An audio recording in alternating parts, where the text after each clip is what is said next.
le duc de Savoie. En direct des Alpes.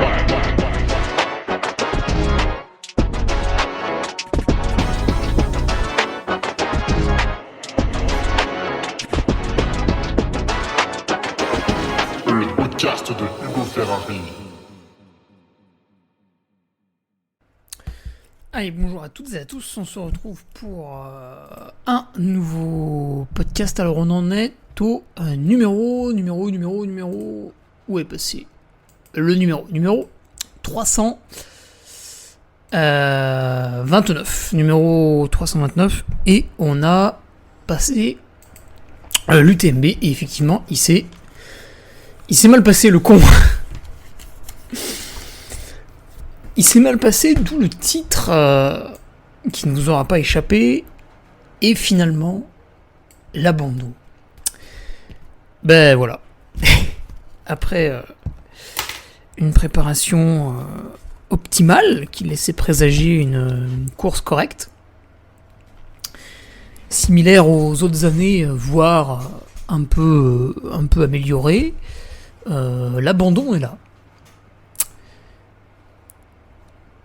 Donc, pour ceux qui débarquent complètement, on était sur 5 années dans le top 30 systématiquement, et une diminution du temps à chaque fois. Ce qui fait que là, je l'ai pas vu venir. Alors, un petit rappel, quand même, je pense qu'il faut commencer par ça. Je faisais le malin à chaque fois. Enfin non, je faisais pas le malin, mais c'était une question du J-30, peut-être pas de cette année, d'une autre fois. Est-ce que tu envisages l'abandon sur l'UTMB pour repartir sur une autre course, etc. etc. Et j'avais systématiquement répondu, effectivement, à Istria, j'avais abandonné parce que j'avais très mal, alors j'aurais peut-être pu finir en marchant. Mais l'objectif était de rebondir sur une autre course, et j'avais rebondi sur l'Eiger en 2023, et effectivement, j'avais signé une de mes meilleures prestations, malgré une vilaine chute. Donc ça avait été un mal pour un bien, c'était une très bonne idée. Et je disais, par contre, la course qui vraiment se respecte, c'est l'UTMB, et là on finit, quoi qu'il arrive, etc., etc. Je l'avais même répété sur la bande AD+, 10 jours avant, en disant, ouais, je finis, coûte que coûte, même en 40 heures, etc., etc. Et en fait, je n'avais pas mesuré la dimension du coûte que coûte. Et on y reviendra. Du coup, je me suis choisi mon excuse pour arrêter, en fait. Parce que je pense que j'aurais pu venir à bout du bordel. Alors, à mon avis, pas avant 3h du matin. Parce qu'on avait atteint un point relativement compliqué physiquement. Mais j'aurais pu passer cette ligne d'arrivée. Et je vous expliquerai pourquoi je l'ai pas fait, et pourquoi, finalement, j'ai choisi de rendre le dossard. Bon, il y en a qui l'ont peut-être déjà vu, parce que j'avais brièvement écrit un petit post à ce sujet. Donc pourquoi... pourquoi j'abandonne quand même ? On va placer le contexte. J'arrive sur cette UTMB, globalement, tout s'est bien passé. La préparation a été bonne. J'ai fait tous les entraînements que je voulais. J'ai même jugé parfois qu'il y en avait trop, donc j'en ai fait un peu moins. La forme était bonne sur les différents rappels physio qu'on a pu faire. Je me suis entraîné un peu mieux que l'an passé. Je m'étais entraîné à la chaleur, et on annonce une grosse chaleur pour la course, donc encore un bon point pour moi. Vraiment, en prenant le départ, il y avait une certaine confiance. Il y avait pas... On pouvait pas se douter d'un problème majeur. Donc, que s'est-il passé dans la course ? Alors, les points de passage étaient bons.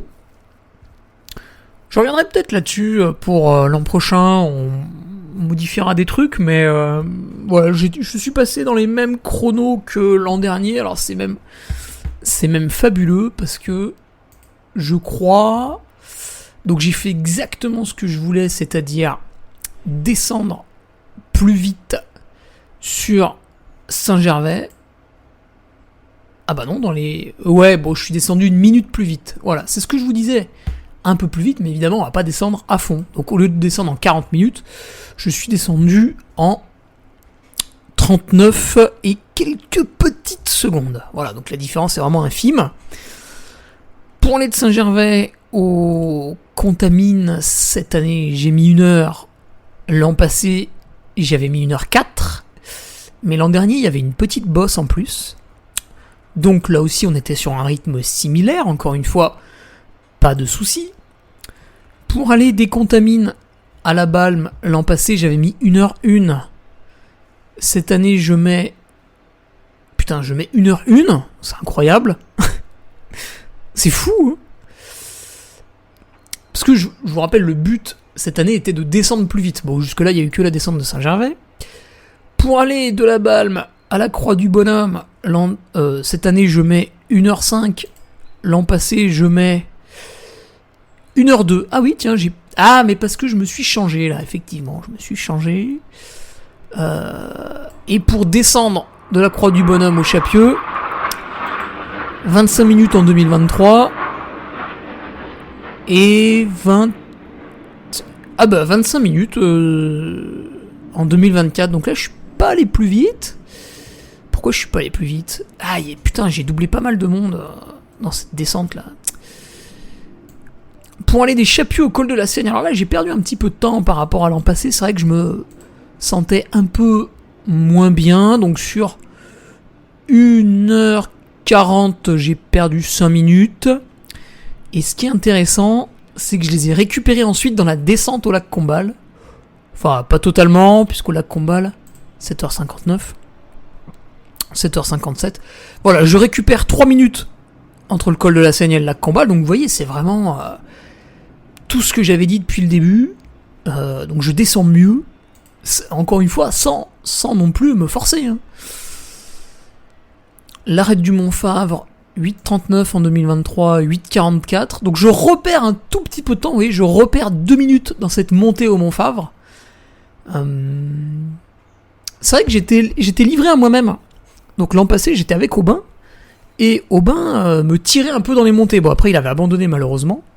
Et cette année, j'étais tout seul. En fait, je remontais des gens. Et par exemple, au début du col de la Seigne, je monte avec Clément Desilles, puis rapidement, je le lâche. Et après, je suis monté entre guillemets à mon rythme, mais du coup un petit peu moins vite que l'an dernier. Et j'y ai pensé pendant la course. Encore une fois, des écarts infimes. Hein. Là, on est au bout de 8 heures de course, il y a 3 minutes d'écart. Et je me disais, tiens, c'est marrant. Du coup, j'assure un peu les montées.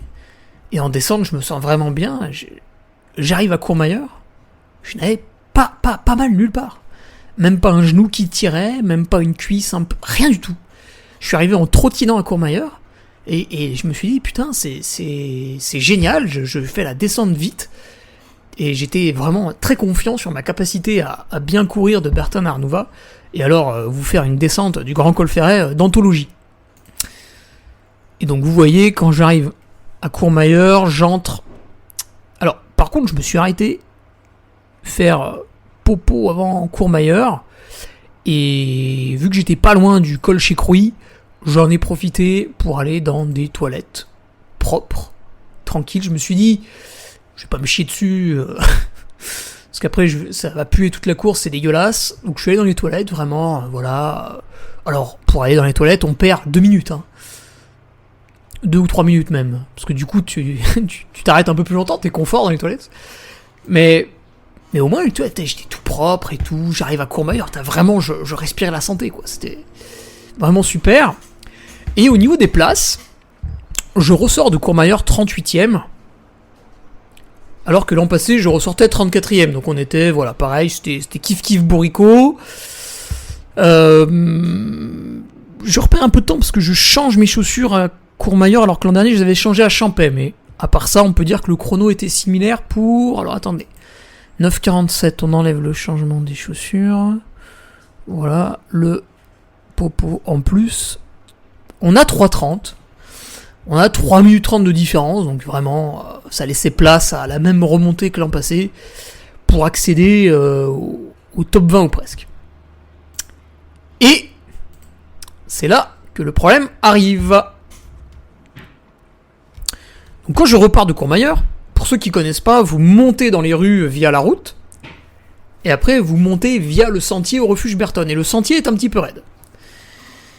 Donc j'attaque à monter, j'étais avec Clément Desilles qui a fait un ravitaillement plutôt rapide, donc il était revenu sur moi, et puis lui, ça y est, il retrouvait des sensations. On discute, on trottine, on marche,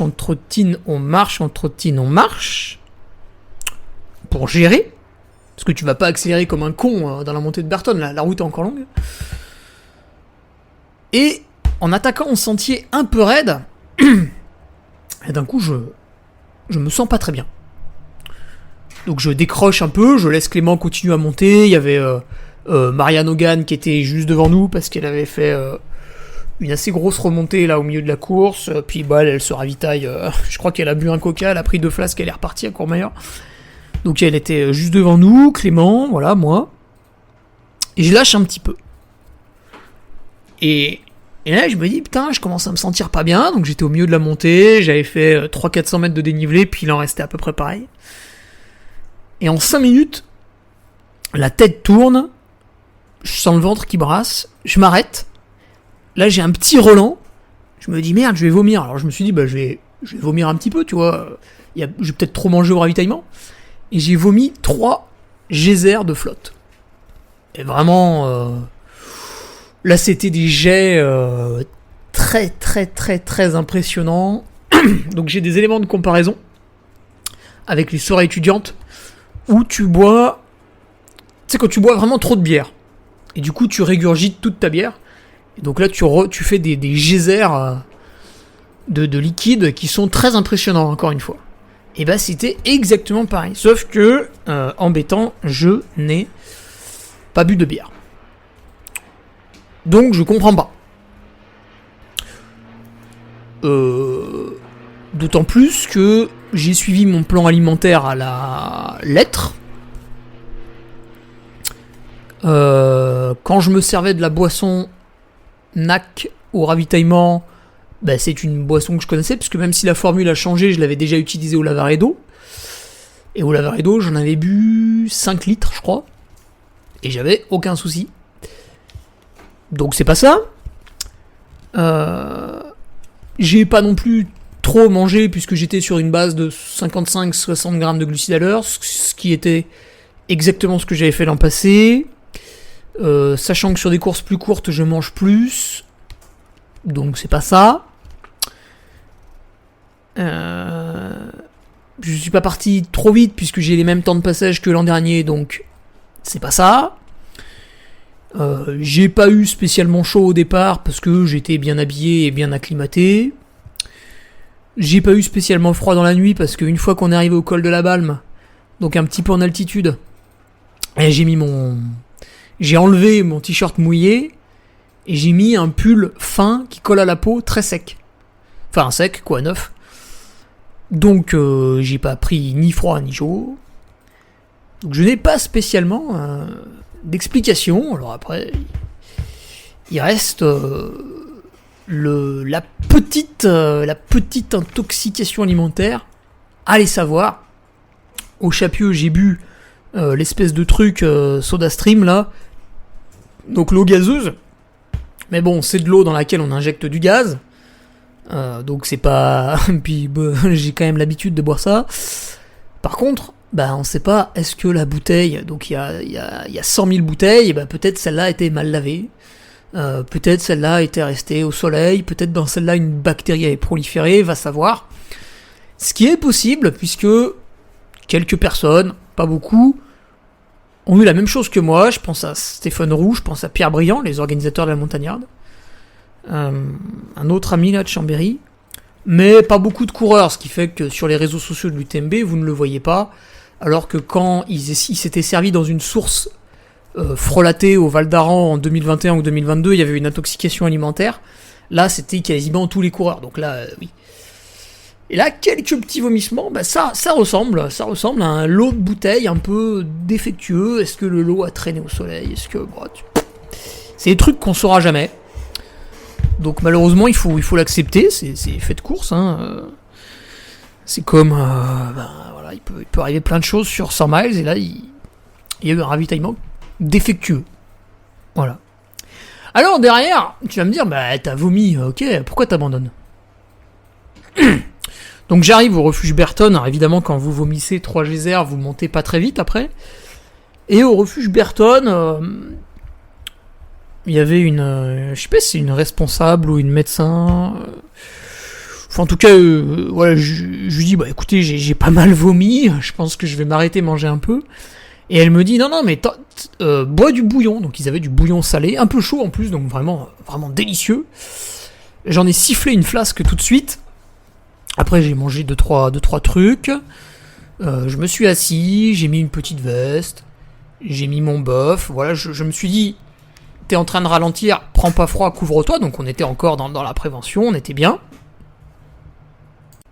Alors je repars de Berton. Bon, là je me dis que pour la performance, c'est un petit peu foutu.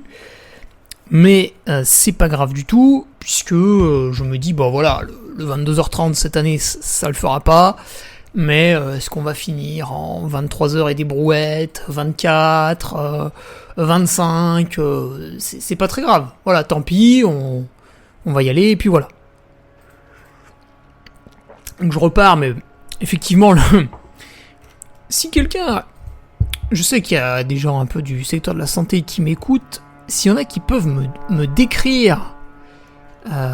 alors, le faites pas, dites-moi juste que vous êtes capable de le faire, puis on fera une interview, je pense.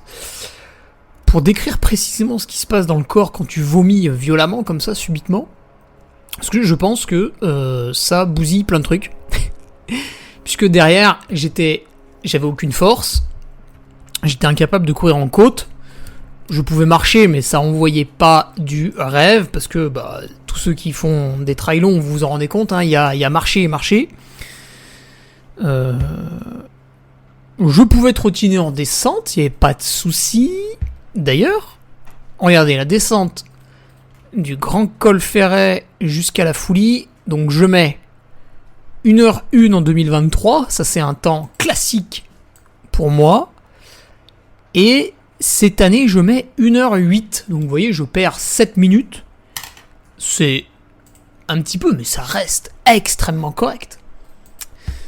Par contre, et je vais vous expliquer après, là où c'est pas correct, c'est Champais-la Giette, je mets 2h50 cette année, et l'an passé je mets 1h52. C'était déjà pas terrible l'an passé. Mais là, 1 heure de plus, quoi. Donc là, vous voyez, ça s'est dégradé. Alors, ça s'est dégradé pourquoi ? Je trottinais en descente. Autour de la Foulie, je trottinais sur le plat. Alors, pareil, j'allais pas très vite. Je sais pas, j'étais à 9 km/h. Je me disais, c'est pas grave. Là, je vais plutôt arriver en 25-26 heures, mais c'est pas très grave. 26 heures, ça va vous faire arriver à 20 heures. Aucun problème. Puis je me dis, écoute, tant pis, tu vis l'événement différemment. Et je profitais en fait du paysage qui est très beau. Parce que d'habitude, je passe, je vois évidemment, parce qu'on va pas très vite. Mais là, c'était l'occasion de redécouvrir, parce que vu que j'allais très doucement, d'ailleurs, je me suis dit, tiens, en fait, c'est plus long que ce que je pensais. Et voilà, écoutez, j'étais déçu sportivement, mais ça allait. Je me dis, voilà, à 20h, t'es arrivé, et terminé. Et c'est là que ça a empiré. Donc, je m'étais arrêté à Arnouva, je sais pas, 10, 15... Alors attendez, est-ce qu'il mesure le temps d'arrêt à Arnouva ? Non, malheureusement, il le mesure pas. Mais je me suis arrêté longtemps. J'ai mangé un bol de riz. J'ai mangé des tucs, petit bout de saucisson, un petit bout de fromage, une tranche de pain. Et puis après, je suis reparti. Je me suis dit, ça va me redonner de l'énergie pour plus tard. Alors, ça n'a jamais marché, de manger. Là, ça m'a jamais remis d'aplomb. Et à Champais, j'allais vous dire, je me suis arrêté 20 minutes. Et voilà, je me suis arrêté 18 minutes 55. Donc, ma compagne Marine m'avait acheté une tarte au fromage, délicieuse, que j'ai mangée tranquillement. Je me suis pas goinfré. J'ai rebu mon shaker de whey là. D'ailleurs, ce qui prouve que c'est pas ça qui m'a fait mal au ventre après Courmayeur, parce que là j'ai pas eu mal au ventre du tout après, donc encore une fois c'est inexpliqué ces vomissements. Et quand je repars de Champais, là je me dis bon Hugo t'as bien bouffé, vas-y le chrono maintenant tu t'en fous. Donc j'ai marché autour du lac, j'ai pas couru, et j'ai recommencé à courir 1 km après le ravitaillement. Voilà, comme ça au bout d'un quart d'heure j'avais digéré. Et j'ai recouru, donc à Champais après on descend un peu, et après il y a une piste forestière qui monte, donc là évidemment j'ai marché. Et en fait le souci est arrivé après cette piste forestière qui monte, ça devient un petit peu raide. Et là vous montez à Bovine. Et là le problème, c'est que déjà j'avais vraiment du mal à marcher correctement, je faisais des tout petits pas. Et quand il fallait monter les jambes au-dessus des cailloux, c'était très très laborieux par rapport à avant. C'était complètement exposé au soleil. Et j'allais tout doucement. J'avais plus de cardio, hein, je l'avais enlevé à Courmayeur parce que, je sais pas, la ceinture elle buguait un peu, donc ça m'avait agacé. J'y allais tout doucement. Et en fait, je sentais mon rythme cardiaque augmenter, j'étais très essoufflé. Je me dis, mais je peux pas être très essoufflé. J'étais quasiment essoufflé comme si j'étais au seuil. Sauf que là, je mettais un pied devant l'autre. D'ailleurs, pas mal de coureurs me doublaient, évidemment. Donc, j'ai même éprouvé le besoin de faire des pauses. Et là, ça a été compliqué. Sur le sommet, évidemment, j'ai pas pu courir, même si c'est un petit peu plat, faux plat. Et en fait, dans la descente, on a encore amplifié le phénomène. Je pouvais plus trottiner, même tomber d'une jambe à l'autre, en faisant un simulacre de trottinade. Ça marchait pas. Donc là, je me suis dit, putain, c'est la merde. Et j'essayais de calculer un peu en combien de temps j'allais arriver. Et ça me faisait arriver vers 3-4 heures du matin. Si je n'avais pas de problème supplémentaire. Parce que dans la descente, j'ai pas mal galéré. Et à plusieurs moments, en fait, je me suis accroché les pieds. Vu que je pouvais pas trop l'élever, etc. Donc ça m'a fait un peu peur. Parce que je me suis dit, dans l'état où t'es, si tu bascules la tête en avant, la chute va être un peu violente. Et en fait, c'est les gens qui vous disent ouais l'UTMB c'est roulant, alors évidemment dans sa grande partie, mais la descente sur Trian elle est quand même technique. Et la dernière partie aussi un peu avant la Flégère. Et après la Flégère. Et là j'ai commencé à me dire putain mais Hugo, si tu fais venir les secours ici parce que tu désires absolument franchir la ligne d'arrivée coûte que coûte, est-ce que c'est très intelligent? Et au moment où je me suis dit ça, je me suis dit putain mais mon frère il est où? Donc je me rappelais, mes parents ils m'avaient dit à Champais il était 12ème. Puis j'ai dit putain merde, mais en fait je vais le rater et tout. Et surtout mes parents continuaient à me suivre. Et ils allaient du coup pas trop voir Aubin qui était... Alors s'ils arrivaient à le voir quand même, je sais pas comment ils se sont démerdés avec la voiture. Mais bon, je me suis dit, putain, ils vont m'attendre et tout sur les ravitaillements. Moi, j'arrive de plus en plus tard. Donc, à tout moment, en fait, ils vont rater l'arrivée d'Aubin. Bon, évidemment, je vais la rater et tout. Et Aubin, il avait abandonné 2 fois l'UTMB. Alors, en 2021, il était peut-être pas tout à fait prêt. Donc, il avait arrêté à Courmayeur. D'ailleurs, on le voit dans mon film sur l'UTMB, là, qui est disponible sur mon site internet. Où tu le vois dans la voiture après. Donc là, c'est une image un peu forte, voilà, il n'y a pas de bruit, rien. Et il avait arrêté l'an passé à la Foulie parce qu'il avait oublié de boire, il avait les jambes tétanisées, etc. Donc là, on lui en avait un peu voulu, il avait eu l'abandon un peu facile. Et je me dis, putain, là, il va peut-être finir dans le top 10, 15. Vas-y, il faut que j'aille le voir.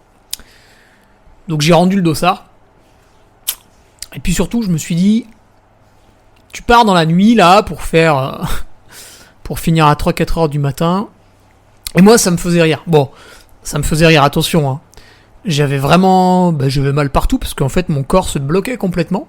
malgré que je puisse m'alimenter, boire, enfin c'était incroyable, l'énergie ne voulait pas revenir. C'est comme si... Et en fait, plus je faisais des pauses, plus j'étais courbaturé. Donc c'était vraiment, il n'y a rien qui marchait, quoi. C'était vraiment pénible. Donc c'était un peu une souffrance d'avancer, mais je me disais, bah c'est comme tout le monde en fait, ceux qui arrivent le dimanche à midi, si tu leur poses la question, c'était une souffrance d'avancer aussi à la fin. Donc je me suis dit, bon bah voilà, mon petit Ferrari, tu vas faire comme tout le monde, tu vas traîner ta misère jusqu'à la fin, puis tu vas partager... De temps en temps, je croisais des gens qui marchaient, donc par exemple, Esther Silag, elle marchait complètement, Lucie Bartholoméu, elle marchait complètement, ce qui fait que j'ai passé pas mal de temps avec elle, et je me suis dit, bah voilà, c'est sympa, tu croises des coureurs, j'avais des copains qui étaient finalement pas très en forme et qui me redoublaient, Antoine Lenné, Pierre-Arnaud Bourguenol, etc. Donc je me suis dit, bah c'est l'occasion de voir tout le monde. Et puis après, ouais, j'ai stoppé parce que je me suis dit, non mais en fait, c'est un plaisir égoïste. Tu vas franchir la ligne d'arrivée juste pour dire, ben vous voyez, moi j'ai pas abandonné, j'ai été fidèle à ce que je disais, j'ai surtout pas abandonné, hein, vous voyez, j'ai pas abandonné. Hein. Et en fait, tu vas amener avec toi tout le monde. C'est-à-dire que j'allais imposer... Alors c'est pas vrai, j'allais leur dire de rentrer chez eux dormir, mais ils l'auraient pas fait. J'allais imposer une deuxième nuit blanche à mes parents et à ma copine. J'allais rater l'arrivée victorieuse entre guillemets de mon frère. Et j'allais... Donc il y avait pas mal de patriotes qui voulaient me voir à Valorcine.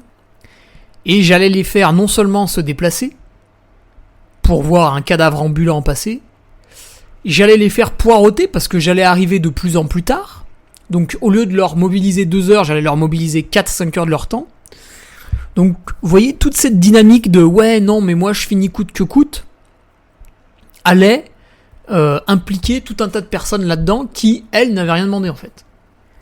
Et qui allaient voir leur qualité de vie être dégradée parce que je faisais le choix de randonner dans la forêt toute la nuit. Donc c'est ça aussi qui m'a fait arrêter. Je pense que j'aurais été sur une course tout seul. Typiquement, je pars faire les Canaries, voilà, je vais tout seul sur l'île, parce que je m'en fous de l'assistance, etc. Je suis tout seul sur la course, ça se passe mal, bon, je finis en marchant. Pourquoi pas ? Tu vois, j'avais de la batterie dans mes frontales, j'avais tout mon matos dans des sachets zippés, parce que j'avais peur des orages, donc j'avais tout mis dans des sachets zippés pour m'en servir. Donc je pouvais me couvrir et tout, il n'y avait pas de souci. Mais en fait, vu qu'on est à l'UTMB et qu'il y a plein de gens qui me connaissent, qui étaient venus me voir, enfin notamment ma famille, j'allais tous les embarquer dans une deuxième nuit blanche, ce qui était totalement inconcevable. Ma sœur avec sa fille en bas âge, enfin... tout un tas de trucs, puis en plus ça va mal, plus ils ont envie de te soutenir, tu vois, en tout cas, c'est comme ça que je l'aurais fait aussi. Donc le aller dormir, vous inquiétez pas, je finis à 4h du matin, à mon avis, il n'aurait pas fonctionné. Voilà. Du coup, le dossard a été rendu, et effectivement, c'est vrai que c'était agréable de pouvoir féliciter mon frère sur la ligne d'arrivée, qui a vécu quand même 2 abandons à la TDS, 2018-2019, qui a vécu un abandon à l'UTMB en 2021, en 2023, une CCC finie en 2022, heureusement. Donc, et à chaque fois qu'il abandonnait, lui, il était immédiatement là sur le ravitaillement d'après pour m'encourager. Alors qu'il était déçu, hein, ça lui faisait pas plaisir. Hein. Et ben il était là, il m'encourageait jusqu'au bout, voilà. Donc je pense que c'était bien de lui rendre ce qu'il m'avait donné. Et je tiens à féliciter Jiaju Zhao. Donc c'est un athlète chinois qui est très fort, il a quasiment une cote à 900. Il avait le dossard 30. Il a gagné le Doi Intanon by UTMB en 2022. Il gagne beaucoup de courses d'ailleurs en Chine, il est vraiment très fort. Et l'an passé, il avait abandonné l'UTMB un petit peu tôt. Et cette année, le mec prend le départ avec un kawaii, donc on comprend pas. Il part un peu devant, il explose. Je le rattrape avant les contamines. Et le gars me redouble vers le lac Combal. Je sais plus trop, mais il me redouble avant Courmayeur. Et je me dis, putain, il s'est refait la cerise et tout. Et à l'arrivée, je me dis, tiens, il est passé où ce mec ? Et je le vois pas, bon. J'ai dit, ah bah il a abandonné finalement. Je me connecte au résultat le dimanche. Putain, tu vois pas que Jian Zhao, quasiment une cote à 900, il est arrivé à 1h09 du matin dans un anonymat total, puisqu'il y a ni speaker ni micro à cette heure-là. Voilà, bah chapeau. Chapeau à cet athlète qui a terminé. Voilà.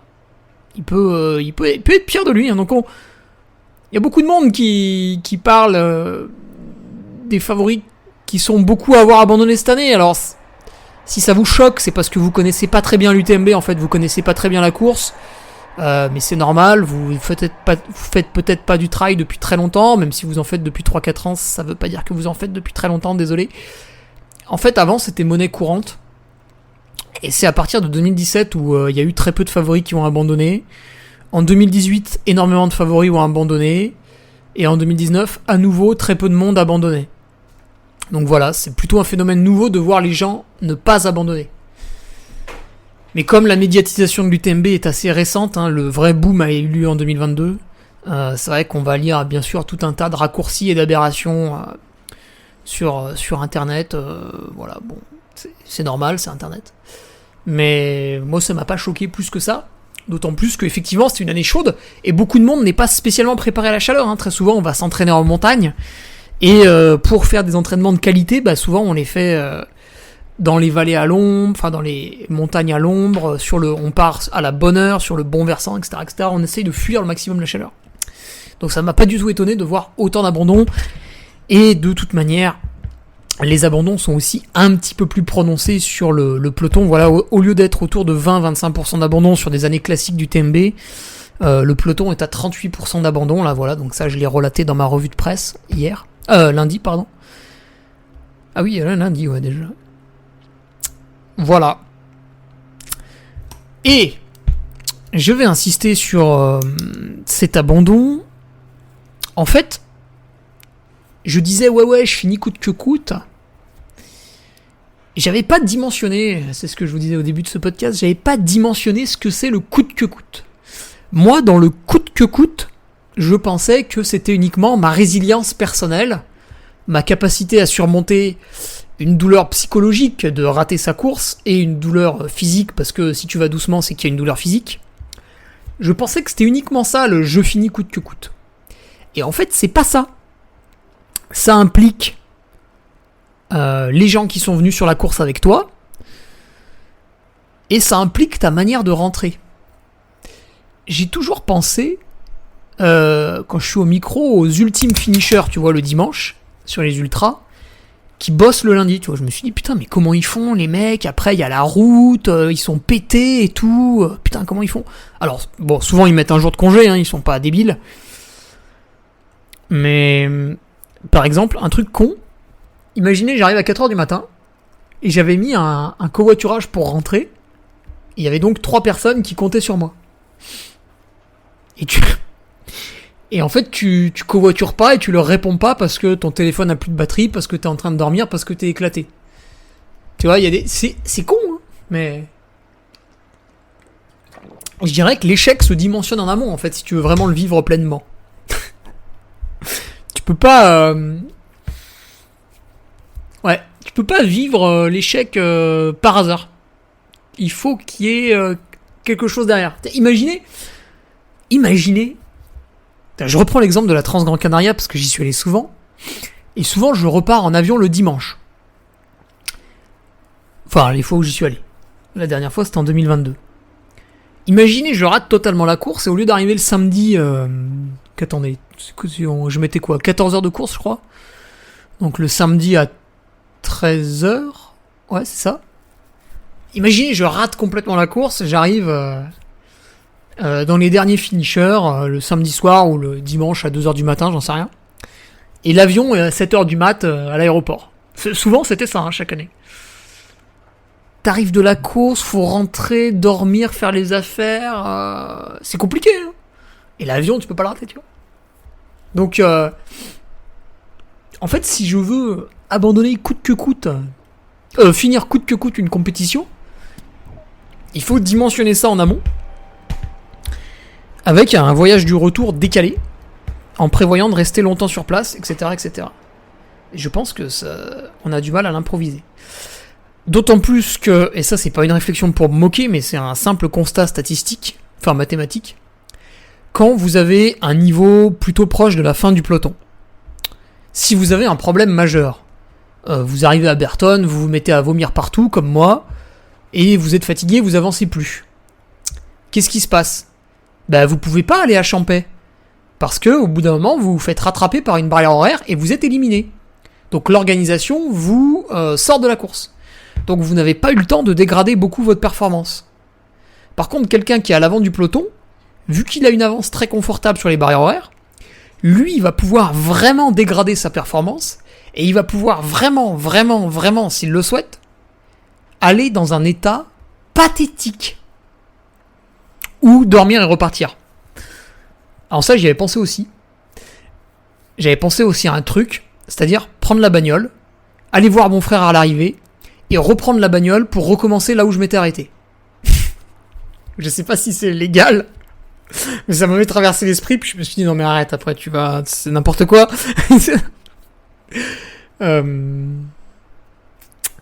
Mais voilà, tout ça pour dire que ouais, en fait, j'apprends beaucoup du coup, parce que je reviens sur ma définition de ouais, je finis coûte que coûte.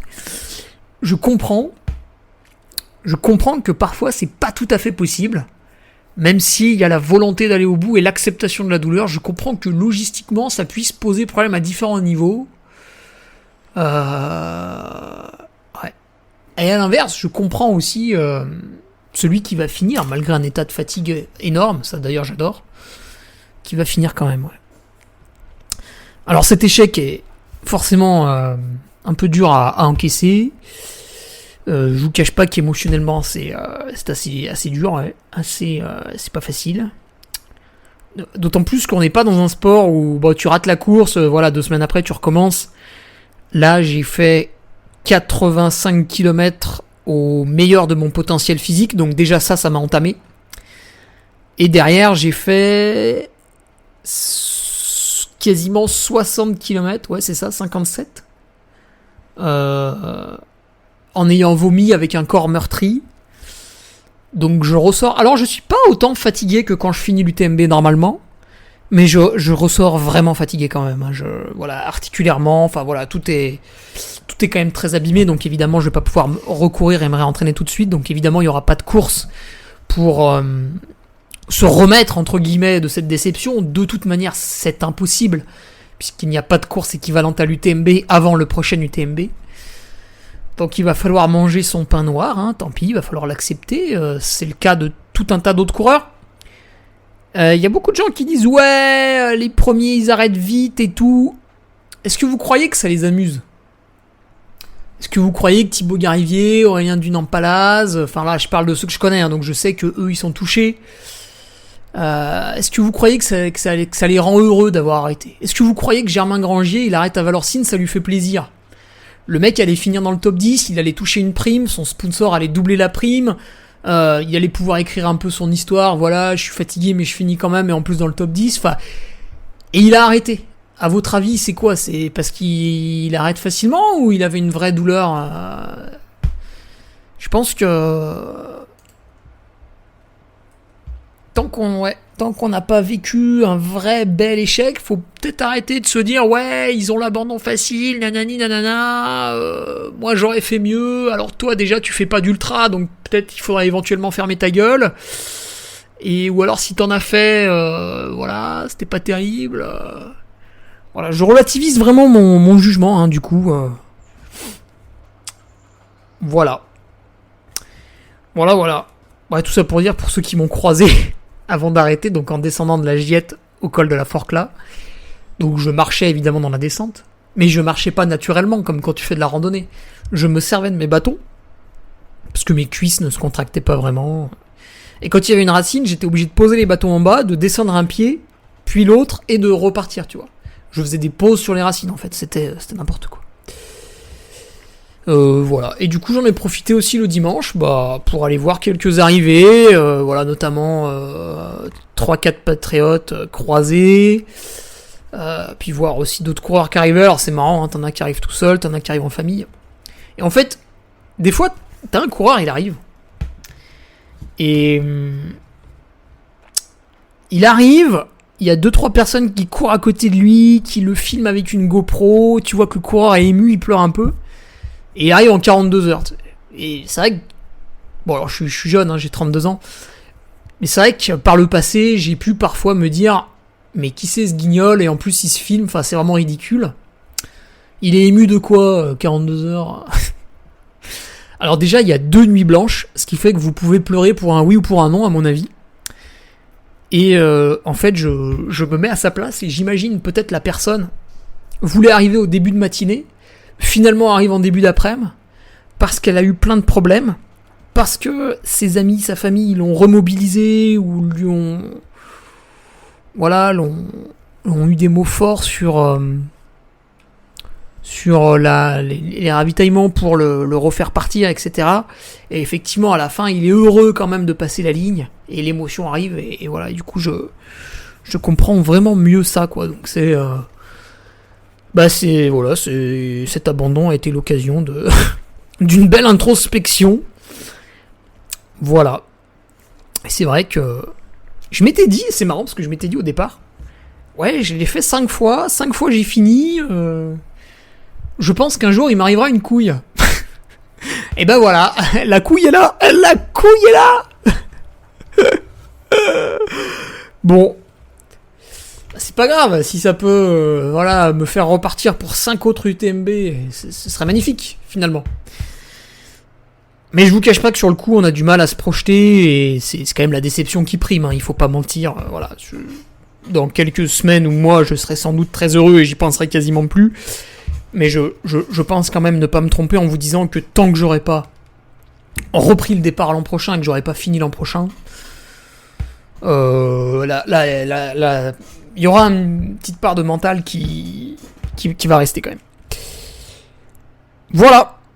Alors je voudrais conclure ce podcast quand même par remercier déjà les nouveaux patriotes de la semaine, et puis vraiment tous, parce que vous avez été exceptionnels, hein, à la fois sur le terrain et... Enfin, à la fois sur le terrain et derrière l'écran, enfin tous les messages que j'ai reçus, c'est très très impressionnant. J'en ai reçu 3-4 fois plus que d'habitude. Je prends le temps au fil des jours à répondre à tout le monde. C'est pas facile, vous êtes nombreux, mais c'est très très très très gentil en tout cas. Ça me touche vraiment.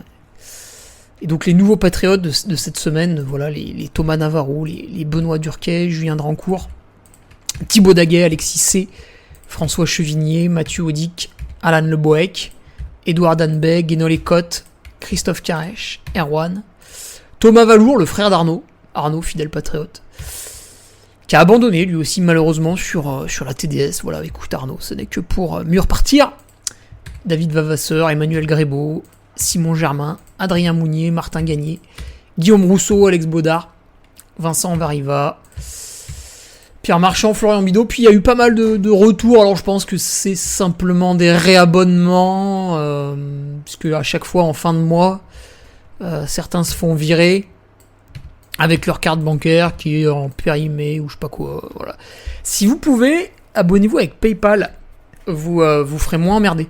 Moi, je suis abonné à différents Patreons avec PayPal, et au moins, c'est valable à vie, donc voilà. Puis vu que c'est des gens que j'aime suivre, je laisse l'abonnement tourner avec PayPal, parce que sinon, avec la carte bancaire, c'est vrai que quand elle est périmée, ça fout la merde, et sur Patreon, c'est assez mal fait pour se réabonner. Souvent, ça bug, c'est pas rare qu'on m'envoie des messages, donc voilà. Si vous voulez pas être emmerdé. Et je finirai par le petit mot pour tous ceux qui étaient à Notre-Dame-de-la-Gorge. Je pense que vous méritez une félicitation supplémentaire. Et vous pouvez être fiers de vous, parce que ce qui s'est passé à Notre-Dame, c'est que tout un tas de médias se sont déplacés. D'ailleurs, de très gentils médias m'ont fait des réels, des vidéos sur Instagram. Je n'ai pas accepté la collaboration pour le repartager, parce que je voulais pas privilégier un média plus que l'autre. Mais il faut remercier Distance Plus, qui a fait un superbe réel, Course épique, les trailers, Trail Passion, je crois. Trail.passion. Voilà, c'est des comptes que vous pouvez aller voir. Ils ont fait des très très jolies vidéos.